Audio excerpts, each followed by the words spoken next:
Do you want to maximize your wealth by keeping more of your hard-earned money? Implementing the right tax strategies with your real estate investing can save you thousands and eventually millions over time. Welcome to the final episode of my 6-part leverage series, where I have been exploring various strategies to 10x your growth using leverage. If you've missed any episodes, be sure to go back wherever you're listening and check them out, and be sure to subscribe for more insights going forward. Now, why does leverage matter? Why have I spent 6 different episodes talking about it? Because it's going to allow you to 10x because you do a little bit, and with leverage, a lot gets done. Really?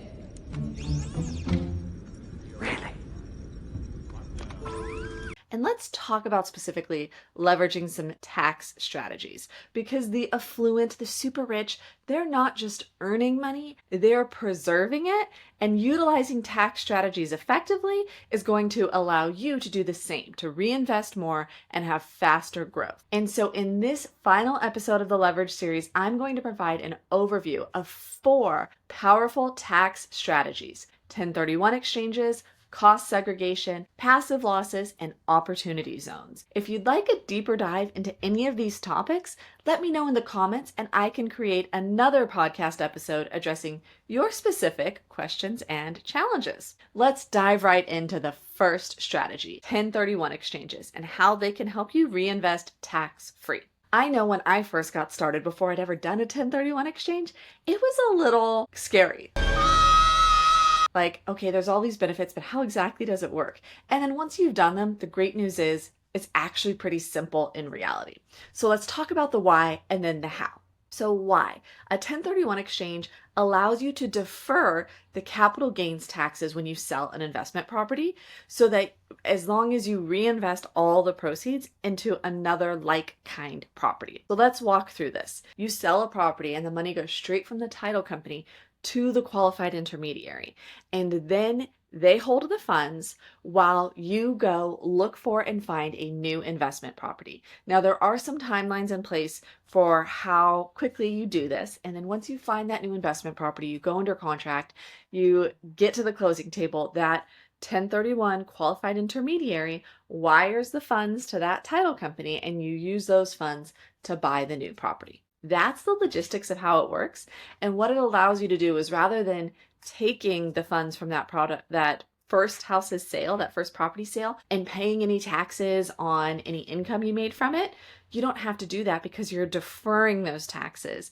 And that gives you more to roll into the next property. Why would we need to do this, right? If you're a newer investor, you're like, this doesn't matter to me. I am going to hold every property I have until I pass away, and then it's going to go to my kids and they're going to get a step up in basis. 9 out of 10 new investors think this. So if you do, yes, I get it. That's what you think. As you grow as an investor, though, your strategies and your desired asset types and everything may change. And so a 1031 allows you to have this evolution, allows you to move into new properties, new things like that, new strategies without a tax, so that you can level up your portfolio, you can pivot and change without a huge tax bill. The second thing that I really think people should consider a 1031 exchange for is that it allows you to really use financial leverage to a greater extent. So if your equity in a property has increased over time through mortgage pay down, through appreciation, a 1031 exchange is going to enable you to reinvest that equity into a larger property with proportionally higher returns. So for example, suppose you have $250,000 in equity in a $500,000 property, like market value. Money! I have money! I have lots of money! So you have 50% equity. Maybe you started with 20% down, but then over time, the mortgage got paid down, the property increased, and now you got 50% equity. By using a 1031 exchange, you could roll that $250,000 into a $1 million property where you've put 25% down. And if both properties were appreciating at 7% per year, the original property, 7% of $500,000 is $35,000. So your net worth is going up by $35,000 per year solely from that appreciation. 7% of $1 million property is $70,000 in annual appreciation. So now your net worth is going up by $70,000 every year. That's 2x the net worth growth, and that's just looking at the appreciation part. And another way to look at that, besides those numbers of you're just making another 35 grand a year in value, is that when your $250,000 in equity is giving you $70,000 in appreciation annually, that's a 28% on your investment. So you are doubling your annual return on investment as well, right? Instead of getting 35,000, you're getting 70,000, and that makes it a 28% return on investment. That's pretty fabulous. So that's one of the reasons I like doing 1031 exchanges when you've had a property for a few years. Is your two choices are you either do a cash out refi, do a HELOC, or you 1031 in order to be more leveraged and get more return on that capital. All right, on to strategy number 2, cost segregation and bonus depreciation, which has been talked about a lot as potentially more favorable terms coming back, and we'll see what happens with that. But regardless, let's talk about what it is. So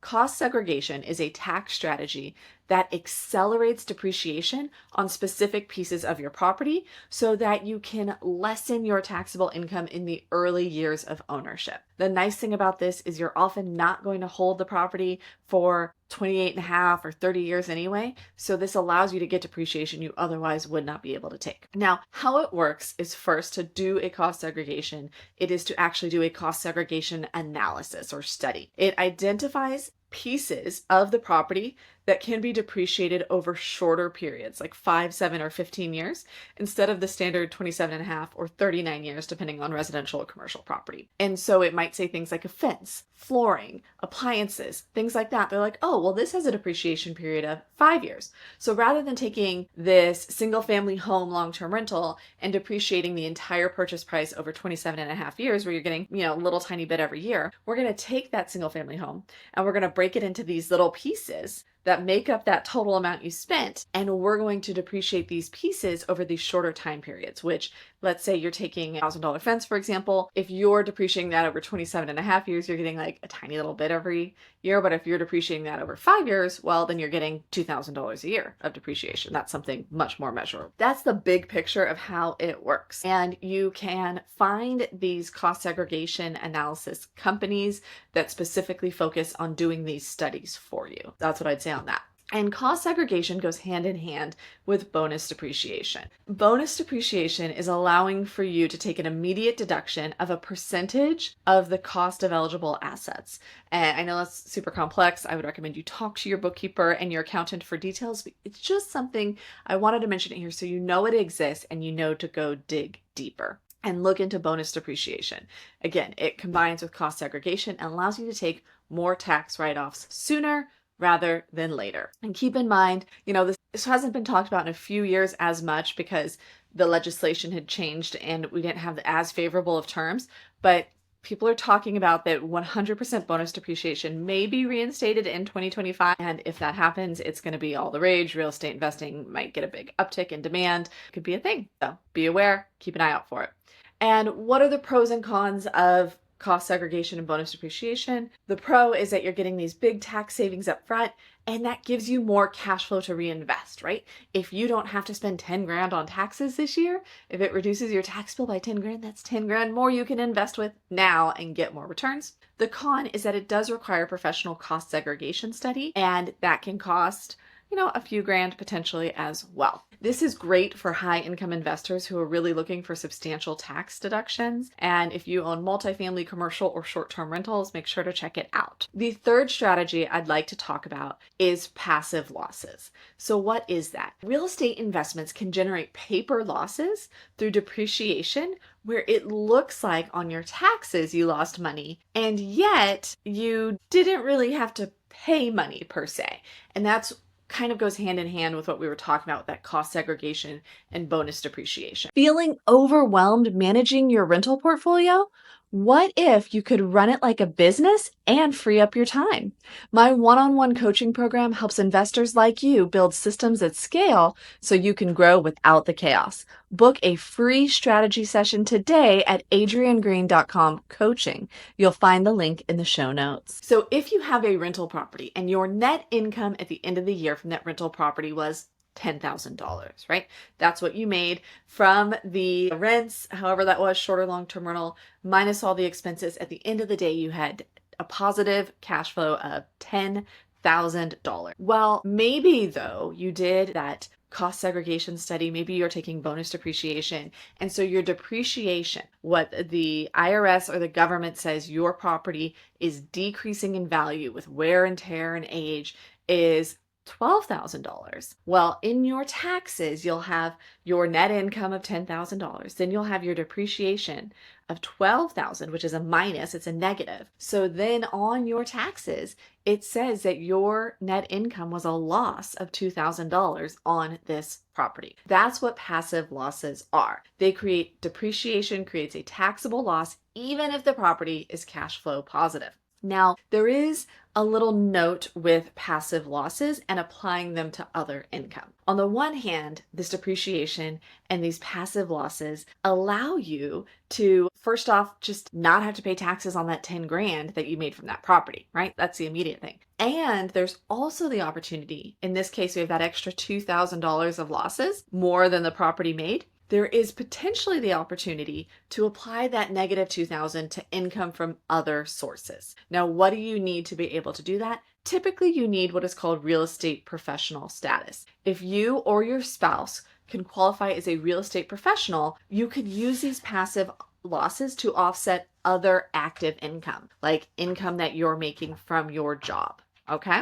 Now, real estate professional status is this whole other thing to get. It's something you may want to look at if you are finding you have these losses.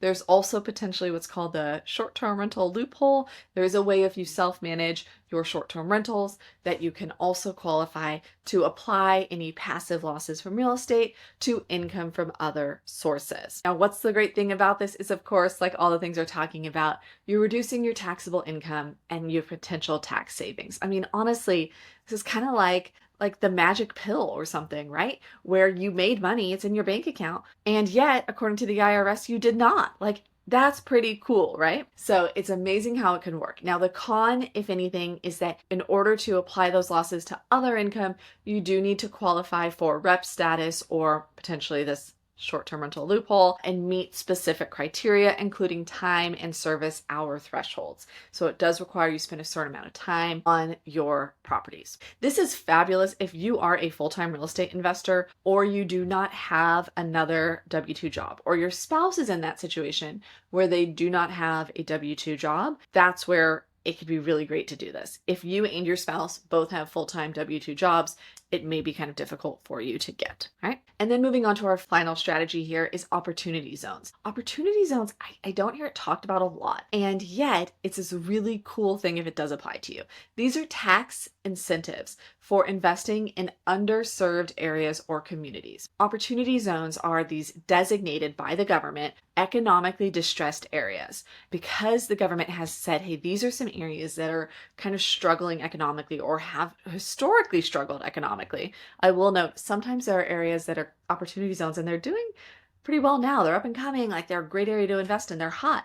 But because of their history, they're still qualified as opportunity zones. So I want to give you that little niche there. But because of their history, because of their historic economically distressed status, investors can receive major tax incentives for investing there. And specifically, what can be nice is reinvesting capital gains. So it's like you sell an asset with capital gains, right? Another property, something like that, and you reinvest the gains into an opportunity zone within a time period.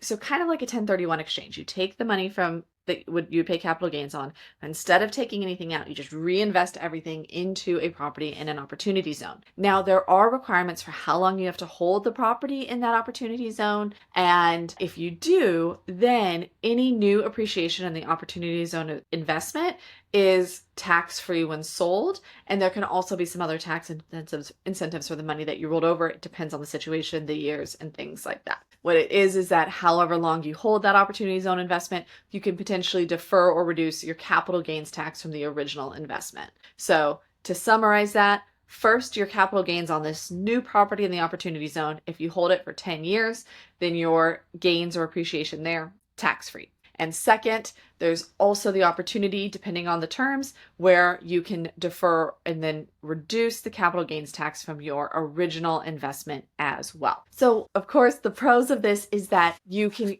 completely eliminate capital gains tax on new appreciation after 10 years. Another pro is you could potentially affect the capital gains that you would owe on that first property as well. And it really encourages long-term wealth building so that you don't feel like you're messing around with it. You know it's locked up there, you can't touch it, which a lot of people need. They need to feel like they can't touch it. And you're contributing to economic development and helping revitalize an area. Now, the con is that this is a longer term commitment than some other things, and you have to find an opportunity zone with an investment that makes sense. I wouldn't invest in an opportunity zone just to invest in an opportunity zone. You want something that has great numbers standing on its own. So this is well used for somebody who does have an investment that they want to sell. That is something where they might have a high tax burden on that and they're looking to offset that tax burden. People who want their money locked up long term, who want long term appreciation, they don't want to be active in it. And something to keep in mind if you're going to do this, though, is the timelines. The opportunity zones were originally set to expire in 26.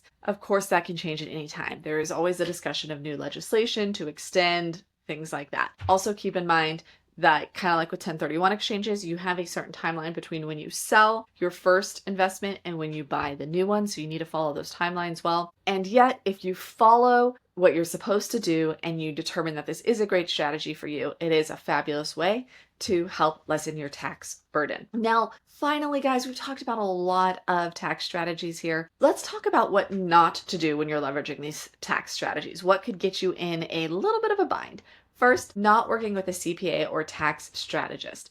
Real estate tax strategies can be complex. You always want to consult with an expert. I know some fabulous real estate investing focused people. Just reach out if you'd like a connection to them. I'd be happy to do that. Second mistake people make is waiting until tax season to plan. The best tax savings are going to come from planning before you either sell or buy any kind of real estate asset. You want to be thinking big picture before these transactions happen. Third, assuming that one strategy is going to be one size fits all. Different tax benefits apply to different people based on their income, based on their other income from others, like their amount of income, their source of income, all these things. So just because your friend Sally does this doesn't mean it's the right thing for you. We want to make sure that you're using a tax strategy that's tailored to you. And then the final thing to watch out for is skipping proper documentation. You always want to maintain records for depreciation, for cost segs, for 1031 exchanges. I love Google Drive, and it's really kind of funny that when we're wondering about something, I can log in or I can go click into my Google Drive and I can find documentation from a decade ago because we keep everything there. Have your documentation. I would throw out, keep it in an online app because it's a whole lot easier to access than it is in a filing cabinet, and make sure it's all organized in there. So anything you have, keep that record there. If you get things back and forth via email, like with a property sale or anything like that, save those records into that Google Drive. Don't just leave them in your email because it's so difficult to find the right email and the right document later on. Put it all in Google Drive or wherever you organize your documents and save it there. All right, guys, now that was the last in our leverage series, all about leveraging tax strategies. I hope that that helps you, something that you can go learn, apply, talk to your accountant about and see if it'll make a difference for you. And if this was helpful for you at all, if this added value, please make sure to like and subscribe wherever you are listening and share with another investor who could use these tax strategies. And then I look forward to having you join me next week for another episode of the Freedom Blueprint.